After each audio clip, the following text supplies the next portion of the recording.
거짓말을 일삼던 김영환 당시 후보와 김무선 씨를 공직선거법상 허위사실 공표죄로 오늘 검찰에 고발합니다.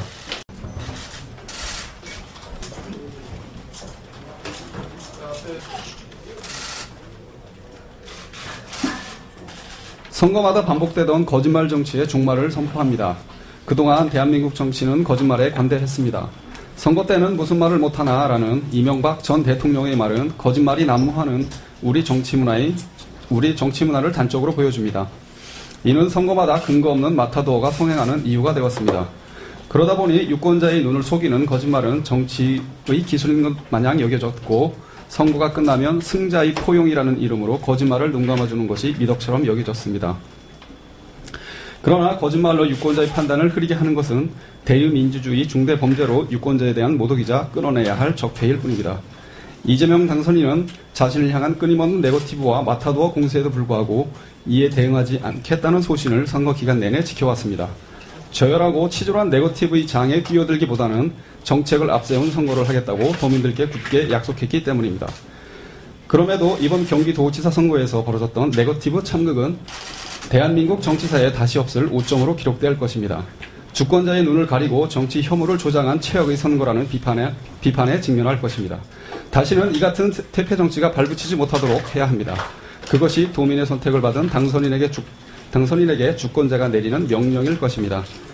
그래서 이재명 당선인은 오늘부로 선거마다 반복되던 거짓말 정치의 종말을 선포합니다. 행위에는 반드시 책임이 따른다는 사회, 죄의 지음자가 반드시 처벌받는 사회, 거짓말을 하면 그만큼 혹독한 대가를 치르는 사회를 만들겠습니다. 그것이 성실하게 삶을 살아가는 대다수 주권자들이 상대적 피해를 입지 않도록 하는 공정사회의 밑바탕이기 때문입니다. 오늘 그 첫 단추를 꿰려고 합니다. 이재명 캠프 가짜뉴스 대책단은 선거 기간 내내 이재명 당시 후보의 낙선을 목적으로 터무니없는 음해와 거짓말을 일삼던 김영환 당시 후보와 김무선 씨를 공직선거법상 허위사실 공표죄로 오늘 검찰에 고발합니다. 김영환은 김무선의 주장을 근거로 2009년 5월 22일 또는 23일이나 24일 이재명 당선인이 김무선과 통화를 했다고 주장합니다. 하지만 이 주장들이 거짓인 이유는 다음과 같이 명백합니다. 첫째, 노무현 전 대통령의 서거일은 2009년 5월 22일이 아니라 23일이었습니다. 노무현 전 대통령 연결식에 가던 중 전화를 했다면서 22일에 통화했다는 김영환과 김무선의 주장은 명백한 거짓입니다. 둘째, 김 씨는 23일에서 24일 제주도 우도에 있었습니다.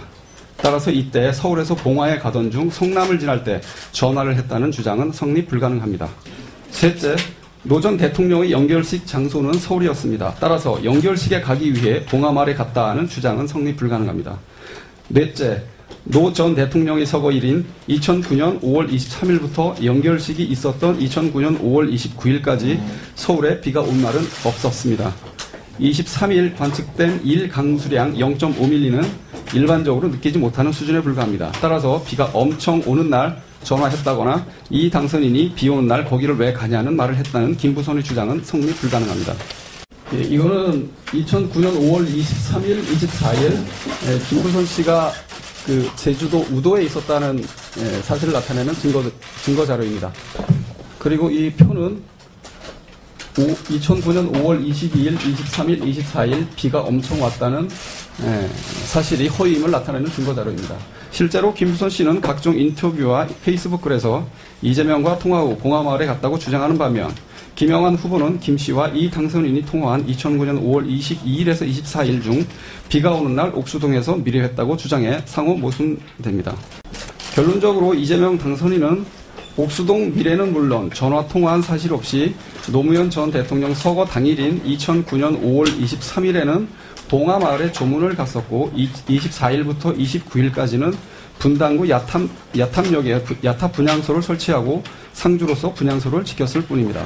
이 표는 이재명 당선인이 당시 야탐역 분향소에서 상주 역할을 하는 사진입니다.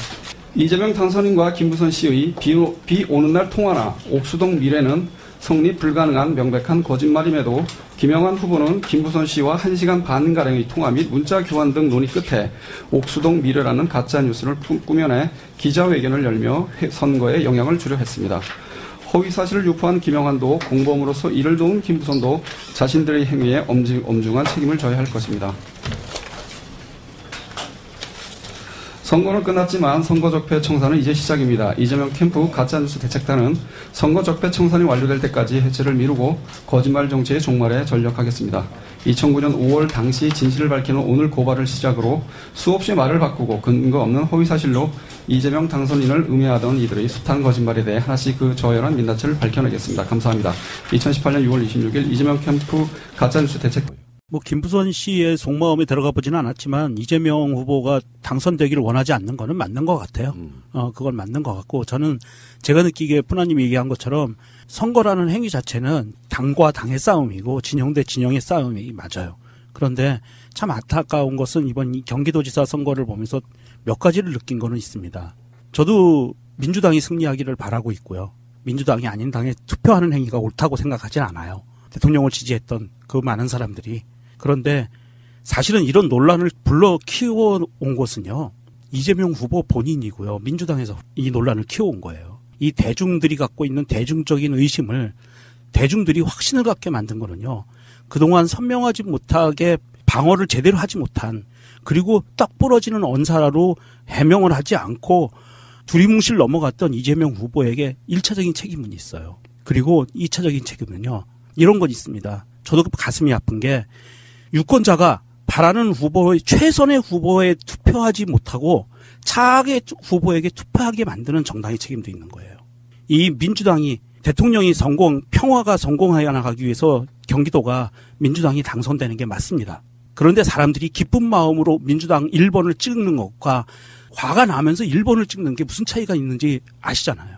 이런 차이들에 대해서 후보 본인과 정당 자체가 깊이 생각을 안 하고 있다는 거예요. 그런 부분이 큰 문제가 좀 있고요. 아니 근데 이재명 후보 같은 경우에는 지금 나와 있는 많은 의혹들에 대해서 다 해명을 했어요. 그런데 그 해명을 듣지 않는 사람들이 계속해서 같은 말을 반복하면서 공격하는 것도 문제라고 생각이 들거든요. 그 해명은 이렇습니다. 이번에 지방선거에서는 이재명 후보가 그 전과는 다르게 이번 지방선거에서는 TV토론이나 이런 데서 명확하게 해명을 하지 않고 웃으면서 지나가고 마타도어라고 그러고 지나가고 본인이 페이스북하고 트위터에 해명을 올렸거든요. 그러면 안 된다는 거예요. 예전에 박근혜와 싸울 때는 트위터와 페이스북으로 모든 얘기를 하면 다 들어요, 사람들이. 그런데 TV토론은요. 본인이 지지하는 사람들이 아닌 사람들도 많이 보거든요. TV를 바라보는 시청자들한테 명확하게 메시지를 던져줬어야 된다는 거예요. 그 행위를 빠뜨렸기 때문에 그 자리에서 두리뭉실 넘어가니까 대중들이 갖고 있는 게 의심이 확신으로 가는 이런 다리 역할을 했다는 거예요. 본인이 잘못한 부분이 있어요. 하지만 어떡하겠습니까? 이거 진영 대 진영이고 평화를 위해서 기호 1번을 찍어야 되는 상황인 거예요. 단 기쁘게 찍느냐 기쁘지 않게 찍느냐의 차이인 거지.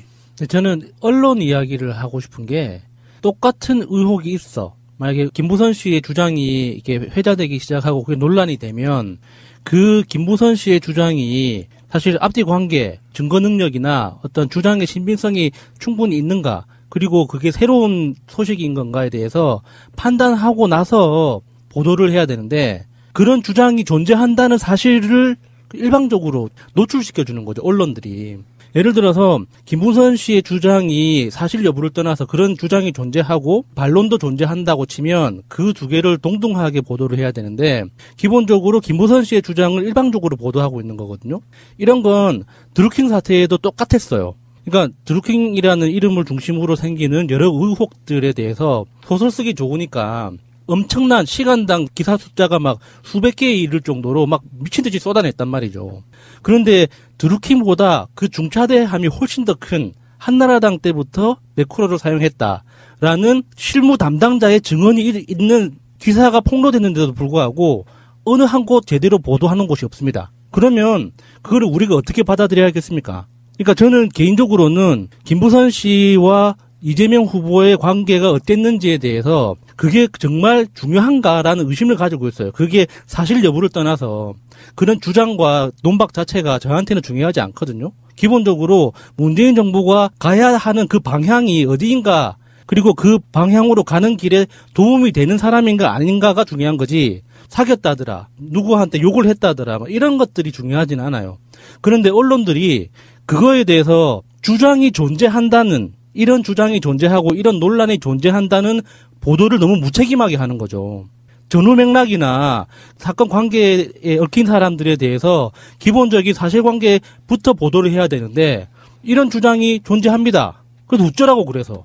그 KBS 인터뷰 끝에 이제 방금 명종님 말씀하신 것처럼 이재명 후보 캠프에서도 대응을 하지 않았어요. 그냥 그래서 마지막에 이재명 후보 캠프에도 연락을 했지만 답변을 들을 수 없었다. 이런 식으로 하니까 사람들이 의혹을 키울 수는 있는데 그 정도는 캠프에 굳이 연락을 하지